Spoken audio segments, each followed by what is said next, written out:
کیا محرم میں ہم بستری کرنا حرام ہے؟ حضرت علی رضی اللہ تعالی عنہ کا فرمان بھی ضرور سن لو۔ شادی شدہ لوگوں کے لیے یہ انتہائی اہم ویڈیو ہے۔ بسم اللہ الرحمن الرحیم۔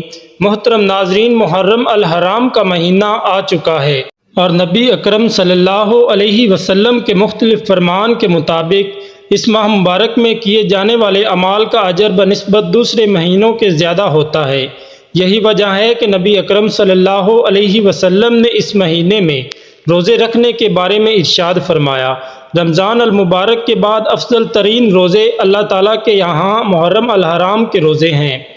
علماء کرام فرماتے ہیں کہ اس مہینے میں فضیلت محض روزے رکھنے کی ہی نہیں ہے، بلکہ اس ماہ ہر نیک عمل بنسبت دوسرے مہینوں کے بہت بڑا ہوتا ہے۔ چنانچہ اعمال میں سے ایک بڑا اہم عمل نکاح کا بھی ہے۔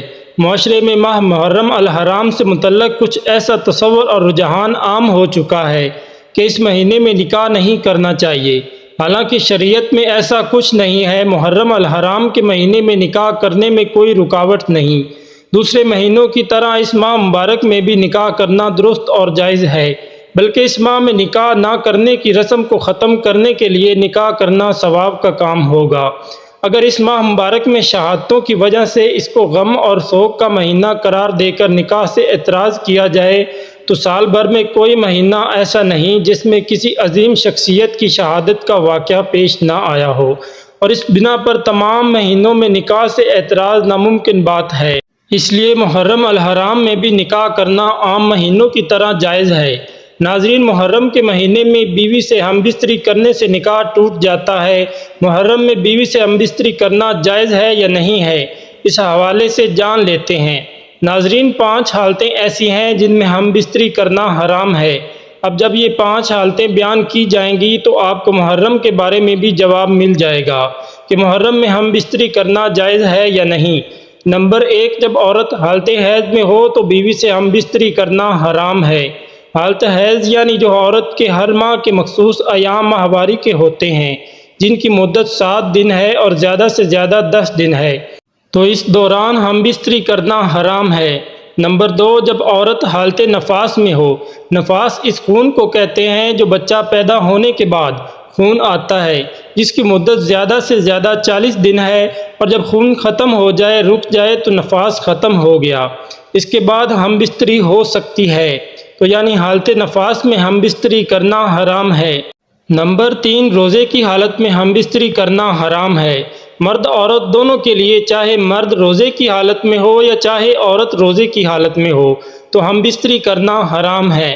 نمبر 4، اعتکاف کی حالت میں، چاہے مرد اعتکاف میں بیٹھا ہو چاہے عورت اعتکاف میں بیٹھی ہو، تو ہم بستری نہیں کر سکتے۔ نمبر 5، احرام کی حالت میں، چاہے حج کا احرام ہو چاہے عمرے کا احرام ہو، احرام کی حالت میں بھی ہم بستری کرنا حرام ہے۔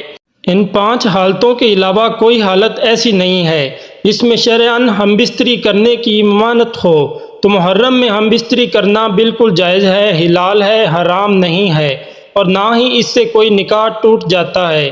ایسا کوئی شرعاً حکم نہیں ہے کہ بیوی کو الگ کر دے اور محرم میں ہم بستری نہ کریں۔ شرعی طور پر اس میں کوئی روک ٹوک نہیں ہے۔ علماء کرام اس بارے میں کیا فرماتے ہیں کہ محرم الحرام میں میاں بیوی ہم بستری کر سکتے ہیں یا نہیں، اور کن کن دنوں میں ہم بستری کرنا منع ہے۔ محرم الحرام میں ہم بستری کرنا بلا عذر جائز اور درست ہے، کیونکہ حضرت امام احمد رضا رحمۃ اللہ علیہ تحریر فرماتے ہیں، ماہ محرم میں نکاح کرنا جائز و درست ہے، نکاح کسی مہینے میں منع نہیں۔ لہٰذا ثابت ہو گیا کہ جس طرح نکاح کسی بھی مہینے میں منع نہیں ہے، اسی طرح ہم بستری کرنا بھی کسی بھی مہینے میں منع نہیں، چاہے وہ محرم الحرام کا مہینہ ہو یا کوئی اور مہینہ ہو۔ اور اس کے علاوہ کن کن راتوں میں ہم بستری کرنا منع ہے، اس کی وضاحت کرتے ہوئے امام غزالی رحمۃ اللہ علیہ حدیث تحریر فرماتے ہیں کہ امیر المومنین حضرت علی رضی اللہ تعالی عنہ سے روایت ہے، ہر مہینے کی چاند رات اور چاند کی 15ویں شب اور چاند کے مہینے کی آخری شب ہم بستری کرنا مکروہ ہے کہ ان راتوں میں جمعہ کے وقت شیطان موجود ہوتا ہے۔ تحقیق یہ ہے کہ ان راتوں میں ہم بستری جائز ہے، لیکن احتیاط اسی میں ہے کہ ہم بستری کرنے سے ان راتوں میں پرہیز کیا جائے۔ نیز اذان و نماز کے وقت ہم بستری نہیں کرنا چاہیے۔ بزرگان دین فرماتے ہیں کہ اذان و نماز کے وقت ہم بستری کرنے سے اولاد نافرمان مذہب سے بیگانہ پیدا ہوتی ہے۔ ناظرین، اب ہم آپ کو بتاتے ہیں کہ قرآن و حدیث کی روشنی میں ایک خاوند کا اپنی بیوی کے لیے کون کون سی بنیادی ضروریات کا پورا کرنا ضروری ہے، جبکہ مرد کے مالی حالات بھی اتنے زیادہ بہتر نہ ہوں۔ تو اس کا جواب یہ ہے کہ زوجیت کا حصول بیوی کا حق اور شوہر کے ذمہ فرض ہے۔ مالی حالات کے مطابق کھانے پینے، ضروریات زندگی اور رہائش کی اچھی سہولیات فراہم کرنا شوہر کے ذمہ ہے۔ حضرت عائشہ صدیقہ رضی اللہ تعالی عنہا نے بیان کیا کہ رسول اللہ صلی اللہ علیہ وسلم نے ارشاد فرمایا، تم میں سے سب سے اچھا وہ ہے جو اپنے گھر والوں کے لیے اچھا ہو، اور میں اپنے گھر والوں کے لیے تم سے اچھا ہوں۔ گھر کے خوشگوار ماحول کے لیے ضروری ہے کہ میاں بیوی ایک دوسرے کے حقوق ادا کریں، خوش خلقی کا معاملہ کریں، نرمی اور شعری زبان اختیار کریں، اور اگر کوئی ناگوار بات پیش آئے تو اس کو برداشت کر لیں۔ خصوصاً مرد کا فرض ہے کہ وہ صبر و تحمل کا مظاہرہ کرے۔ عورت فطرتاً کمزور اور جذباتی ہوتی ہے، اس کی کمزوری کی رعایت کرے۔ رسول اکرم صلی اللہ علیہ وآلہ وسلم نے خطبہ حجۃ الوداع میں عورتوں کے بارے میں خصوصی تاکید اور وصیت فرمائی۔ اس کا لحاظ رکھیں، اگر شوہر کے مالی حالات کمزور ہوں تو بیوی کا فرض ہے کہ اس کے ساتھ تعاون کرے اور ٹھاٹ باٹ کی بجائے سادہ زندگی اختیار کرے۔ سب سے بہترین مسلمان وہ ہے جو اپنی بیوی کے ساتھ حسن و سلوک کرے۔ اللہ تعالی ہم سب کو دین حق پر چلنے کی توفیق عطا فرمائے، اور ہم سب کو اپنی بیویوں کے ساتھ حسن و سلوک سے پیش آنے کی توفیق عطا فرمائے۔ ہم سب کا خاتمہ ایمان پر فرمائے، ہماری کمی پیشی معاف فرمائے، آمین۔